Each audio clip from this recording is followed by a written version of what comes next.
اعوذ باللہ من الشیطان الرجیم، بسم اللہ الرحمن الرحیم۔ السلام علیکم محترم ناظرین و سامعین۔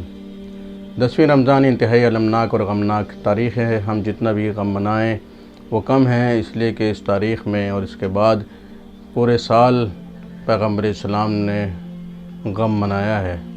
جناب ابو طالب علیہ السلام اور جناب خدیجہ الکبریٰ سلام اللہ علیہا کی وفات کے سال کو غم کا سال قرار دیا پیغمبر اسلام نے۔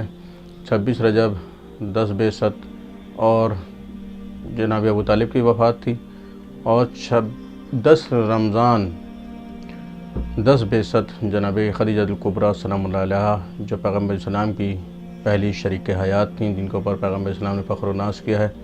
تمام عالم اسلام کو بھی ان کی تاثیر پیروی کرتے ہوئے ان کی یاد منانی چاہیے، ان کا غم منانا چاہیے، اور ان کی زندگی سے استفادہ کرنے چاہیے کہ اس طرح سے انہوں نے ضرورت مندوں کا خیال رکھا، اسلام کا خیال رکھا، بانی اسلام کا خیال رکھا۔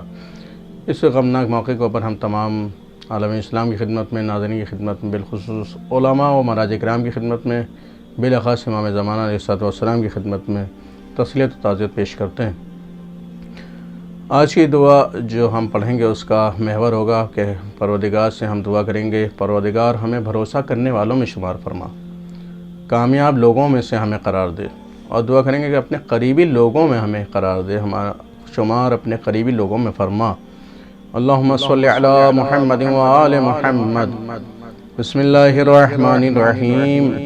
اللہم اجعل فیہ من المتوکلین علیک واجعلنی فیہ من الفائزین لدیک واجعلنی فیہ من المقربین الیک باحسانک یا غایت الطالبین۔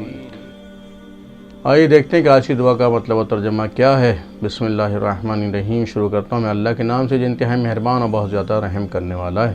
اے معبود، آج کے دن مجھے ان لوگوں میں سے قرار دے جو تجھ پر بھروسہ کرتے ہیں، اور آج کے دن مجھے ان لوگوں میں سے قرار دے جو تیرے نزدیک کامیاب ہیں، اور آج کے دن اپنے احسان و کرم سے مجھے اپنی قریبی لوگوں میں سے قرار دے۔ یہ طلبگاروں کے مقصد آخر۔